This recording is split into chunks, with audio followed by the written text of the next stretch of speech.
Chapter 7 The Spaniard and the Crowd. Crowds of people came down the hillside from their small houses above the Moroccan town. They were all going toward the arena, hoping to put a little excitement into their difficult lives. Maximus's arm, now without the letters SPQR, was covered with an arm guard. He had earned the extra protection of armor because of his brave fighting. He bent and picked up some dirt from the ground, watched it disappear through his fingers, and walked quickly toward the entrance to the arena. Proximo walked with him. "You just kill, kill, and kill," Proximo shouted at Maximus. "You make it look too easy. The crowd wants a hero, not just someone cutting up meat. We want them to keep coming back. Don't kill so quickly. Take more time." The cheers of the crowd grew louder as they got closer to the arena. "Give them an adventure to remember," Proximo shouted above the noise. "Fall to one knee. They'll think you're finished. Then force yourself to your feet." Our hero. He was rushing along to keep up with Maximus. "Remember, you are an entertainer." Without a word to Proximo, Maximus walked out into the arena. There was a cheer immediately. He was a known fighter now, and the Moroccans knew they were going to see some real action. Out in the bright sunlight, 6 fighters waited. Maximus looked at them and decided immediately on his method of attack. He chose the strongest and the most confident men first. When that man went down, the others would know they had no chance.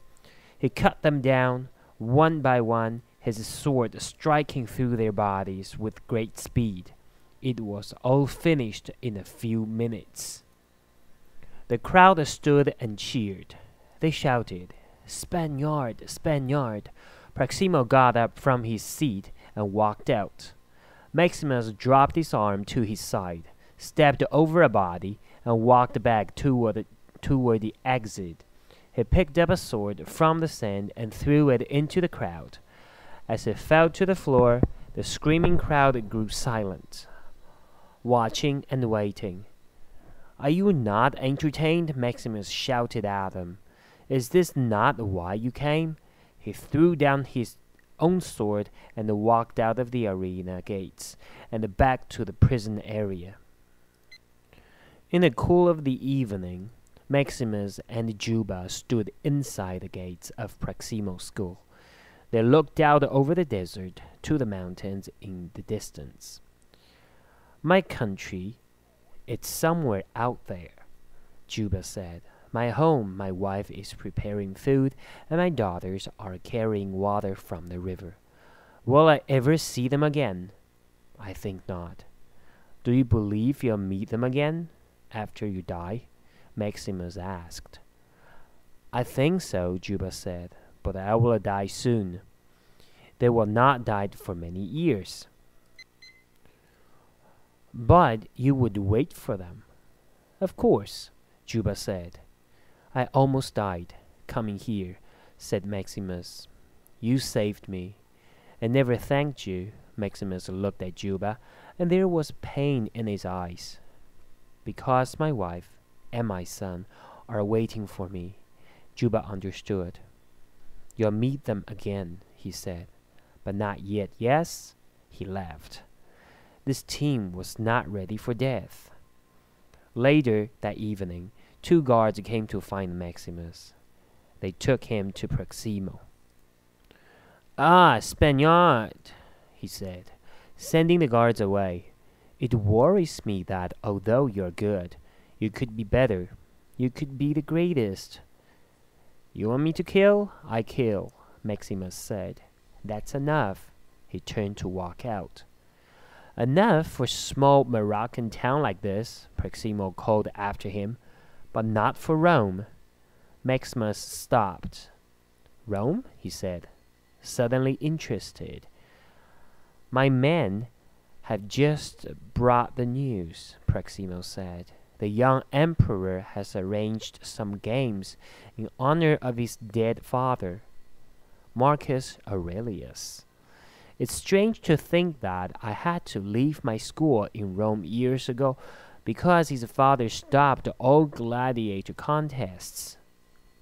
But his day has ended now. Yes, said Maximus, quietly, angrily. Proximo left. We're going back. After 5 years in this terrible place, we're going back to the Colosseum, he said. Ah, Spaniard, wait until you fight in the Colosseum. 50,000 Romans following every move of your sword. The silence before you strike, the cry that comes after, like a storm. He stopped and looked to the heavens, his eyes shining. Maximus saw the memories lightening up Proximo's face, and suddenly he understood. You were once a gladiator, he said. Proximo looked back at him. The best, he said. You want your freedom? Maximus asked. A long time ago, Proximo went into the next room and came back carrying a small wooden sword. The emperor gave me this, a sign of freedom. He touched me on the shoulder and I was free. On the handle of the sword was Proximo's name and the words, Free Man, by order of the Emperor Marcus Aurelius. I too want to stand in front of the Emperor, as you did. Then listen to me, said Proximo. Learn from me. I was not the best because I killed quickly. I was the best because the crowd loved me. Win the crowd, and you'll win your freedom. Maximus knew that he was right. I'll win the crowd. I'll give them something they have never seen before. In the royal palace, Commodus stood looking down at Lucius, asleep in the bed. Lucilla entered quietly behind him. She stood in the doorway, watching, worried. He sleeps so well because he is loved, said Commodus, gently brushing a hair from Lucius's face. Lucilla moved forward quickly. Lucius turned over, and she thought he was waking. Shh, go back to sleep now, she said. She pulled his blanket closer and watched him breathe deeply, already dreaming again. Come, brother. It's late, she said, turning away and knowing he would follow her. Back in his own room, Commodus sat on the bed and picked up a document. He looked at it, then let it fall to the floor. The table next to his bed was covered in other papers, plans for the new Rome and documents from the Senate. I can't sleep, he complained. The Senate is always sending me papers, and my own dreams for Rome are making my head ache. Lucilla prepared a drink for him, secretly mixing in some medicine. Quiet, brother. This will help. She held out the drink to him and watched as he drank it. Are the people ready for me to close the Senate yet? What do you think? Should I have the senators killed? Some or all of them? He asked Lucilla. We'll talk about it tomorrow. Sleep now, she said. She thought to herself, Rome is in frightening hands. Thank the gods that I'm here to control him. Will you stay with me? Commodus asked Lucilla. Still afraid of the dark, brother? Lucilla smiled gently, kissed him, and then started to go. She stopped at the door and looked back. Commodus lay on the bed, a lonely figure, his eyes wide open. Sleep, brother, Lucilla said. You know my dreams would bring terror to the world, he said. Lucilla laughed. When she was certain that Commodus was asleep, Lucilla quietly left the palace. She went to Senator Gracchus's house and there in the darkness Gaius was waiting for her. He took her arm and led her into the house, where Gracchus met them in the hall. He turned to Lucilla. "Do you know, there was a time, not very long ago, when I held 2 children on my knee," he said with a kind smile. "They were the most beautiful children I'd ever seen, and their father was very proud of them.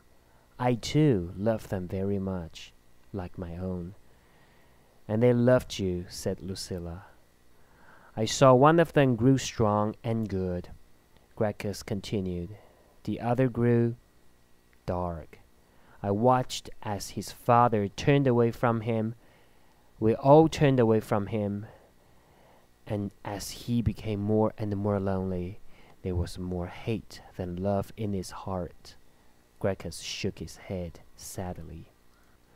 They went into the main room, and Gracchus gave his guests glasses of wine. Lucilla spoke first. "Anyone who says anything against the emperor is in danger now," she said. "Students, teachers, riders, we must be careful. All to feed the arena. I'm afraid to go out after dark," said Gaius. "You should be more afraid in the day," said Gracchus. "The Senate is full of foul spies." He took a glass of wine and sat next to Lucilla. "What is in Commodus's mind? These games are all he seems to care about." "And how is he paying for them?" asked Gaius. "They must cost a fortune each day, but we have no new taxes." "The future is paying," Lucilla answered. "He started selling the wheat we have saved. In 2 years' time, the people will die of hunger. I hope they're enjoying the games now, because soon these games will be the reason their children are dead." "This can't be true," said Gaius. "Rome must know this." "And who will tell them?" asked Lucilla. "You, Gaius? Or you, Gracchus? Will you make a speech in the Senate and then see your family killed in the Colosseum?" She looked from one man to the other. "He must die," she said. "Quintus and the guards would take control themselves," said Gaius. "And we haven't got enough men. The army may not be loyal to us," said Gracchus. "No, we must wait, prepare, and be ready. We can do nothing while he has the support of the people. But every day he makes more enemies. One day he will have more enemies than friends, and then we will strike. Until then, we must be patient." Proximo and his gladiators were near Rome by late afternoon. Proximo could see that something had changed since he left 5 years before. Rome had become an army camp. When they were inside the city walls, he noticed other things. The city was poorier and dirtier than he remembered it. At last they arrived at Proximo's old school, where the gates were still locked as he had left them. The gladiators were glad to get out of the box they had traveled in. They looked around. Across the rooftops of Rome, only a short distance away, was an enormous building, the great Colosseum. Maximus, Juba, and the others stared at it, listening to the sound of 50,000 voices shouting for blood. Each man was thinking, "Is that where I die?"